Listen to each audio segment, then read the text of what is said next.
निश्चित ही ये पूरे आरंग विधानसभा के लिए बहुत ही खुशी की बात है और वैसे ही सारे लोग स्वागत करने के लिए मुख्यमंत्री जी के इतनी बरसात पानी देख रहे हैं आप, पूरे पंडाल में पानी भर गया था, लेकिन लोग स्वागत करने के लिए माननीय मुख्यमंत्री जी का आए थे और मुख्यमंत्री जी ने भी दिल खोल के करोड़ों रुपए आरंग विधानसभा के लिए दिए। पहले तो हॉस्टल जो एससी के हॉस्टल और एसटी के हॉस्टल का लोकार्पण उन्होंने किया, जिससे एससी एसटी के जो बच्चे हैं जिनको पढ़ने के लिए अब सुविधा होगी, यहाँ रहकर अच्छे से पढ़ाई कर पाएंगे। साथ ही और बहुत सारे जो मांग हमने रखे मंच के माध्यम से उसको भी माननीय मुख्यमंत्री जी ने कहा है कि बहुत सारे करोड़ों का तो उन्होंने घोषणा भी कर दिया और साथ ही ये भी कहा कि और भी जितने मांगे उसको भी धीरे से हर मांग को पूरा किया जाएगा। तो निश्चित ही आरंग विधानसभा के सभी खुशी हैं और आपके माध्यम से माननीय मंत्री जी का पूरे आरंग विधानसभा की तरफ से हृदय से हम धन्यवाद ज्ञापित करते हैं। हमारे जो इस आरंग विधानसभा में भंडारपुरी धाम पड़ता है, गुरु घासीदास कर्म स्थली, उसके लिए कहा है कि अगले बजट में 17.5 करोड़ का लगभग वो बनना है, उसको बजट में जोड़ा जाएगा करके उन्होंने इसका घोषणा किया। एक हमारा रसौटा धौरा भाटा का जो एक माइनर नाली है जिसका लोग लगभग 20 साल से इंतज़ार कर रहे हैं कि वो जल्द से जल्द बन जाए, उसका भी उन्होंने घोषणा किया। वैसे ही हमारे पीडब्ल्यूडी का कुछ काम था जो आवास बनाना था एसडीएम और तहसीलदारों के लिए, उसके लिए भी घोषणा किया। और हमारा जो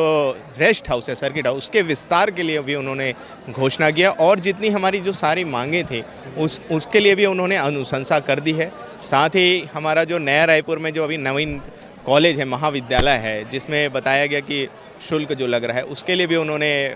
बताया कि उसके लिए अलग से बजट हम अपने उच्च शिक्षा को देंगे, जिससे सुविधा हो जाएगी और बच्चों के लिए जल्द से जल्द वहाँ पे महाविद्यालय का भवन बन जाएगा। देखिए, उसके लिए भी माननीय मुख्यमंत्री जी से चर्चा हो गई। उन्होंने मुझे बाइज्जत कहा कि कलेक्टर से बात हो गई, कलेक्टर को निर्देश दे दिया गया है कि उसको भी जल्द से जल्द बनाया जाएगा, क्योंकि जो सब्जी मंडी है, हमारे जो सब्जी मंडी के जो साथी हैं वो चाह रहे थे कि उसी स्थान में बने और अभी स्थान हमें दूसरे स्थान मिला नहीं था और उनका कहना है कि हम उसी स्थान में बनाना चाहते हैं। इसलिए माननीय मुख्यमंत्री जी ने बोला अगर स्थान होता तो वो करोड़ रुपए जितना पैसा मांगते मैं दे देता। बोले कि स्थान नहीं, अगर वहीं आप वो बनाना चाह रहे हैं तो बोले कि दूसरे तरीके से उसको भी निश्चित ही 100% पूरा किया जाएगा, उसको भी बनाया जाएगा। किसान भी परेशान है, शहरवासी भी परेशान है, सभी परेशान है। कांग्रेस सरकार में ये लूझ रहा है, लेकिन जिस जगह में उस योजना को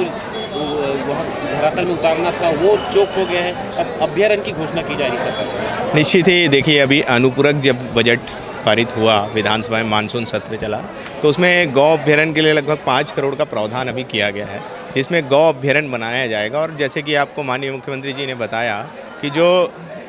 अवैध मवेशियाँ जो घूमते रहते हैं, जिनके मालिक हमें दिखाई नहीं देंगे, उनको पकड़कर उस गौ अभ्यारण्य में रखा जाएगा और उसका पालन पोषण वहाँ पे किया जाएगा, जिससे गौ अभ्यारण्य में सारे जो घूम रहे हैं रोड पर जो मवेशी, वो सारे वहाँ पे आ जाएंगे। तो ये जो दिक्कतें हमको आ रही, किसानों को गाँव में जो दिक्कतें आ रही, रोड में जो एक्सीडेंट हो रही है, ये सारी समस्या से हमें निजात मिल जाएगा।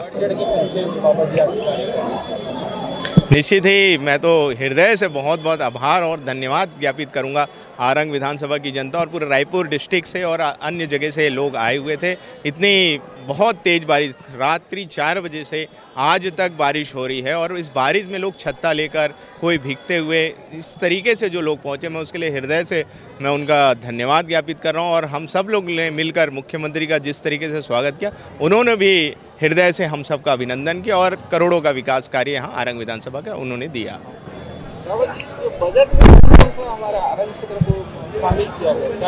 देखिए, फर्स्ट बजट में हमारे करीब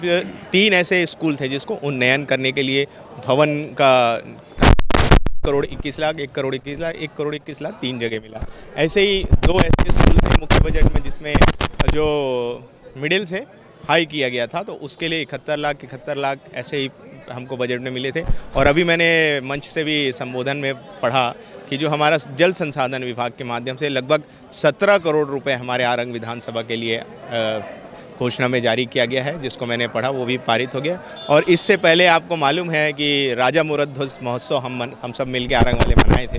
तो माननीय हमारे जो सांसद हैं वर्तमान में, हमारे बृजमोहन भैया, जिन्होंने घोषणा की थी कि 25 लाख रुपए संग्रहालय के लिए और 10 लाख रुपए प्रति वर्ष राजा मुरध्वज महोत्सव के लिए, जिसके जो पेपर है, उसकी प्रक्रिया के लिए वो आगे बढ़ चुकी है। एसडीएम साहब के पास उसका प्राक्कलन आ गया है, बस यहाँ से अनुमोदन होगा और निश्चित ही आने वाले साल में हमारा जो 10 लाख रुपए प्रतिवर्ष मिलना है राजा मोहम्मद के लिए, वो 10 लाख मिलना प्रारंभ हो जाएगा। और साथ ही जो यहाँ की प्राचीन मूर्तियाँ जो जब खुदाई होती है तो निकलते हैं, उसके लिए संग्रहालय भी उसके 25 लाख की जो घोषणा है उससे माध्यम से बन जाएगा और यहाँ की जो प्राचीन मूर्तियाँ यहीं रहेंगे और लोग यहीं से उसका दर्शन पा पाएंगे। 40 साल से पूरा छत्तीसगढ़ नहीं पूरे भारत देश में सतनामी समाज निवास करता है और उनकी मांग थी, 40 साल से मांग थी कि गुरुद्वारा का निर्माण, लेकिन काफ़ी समय से रुका हुआ था और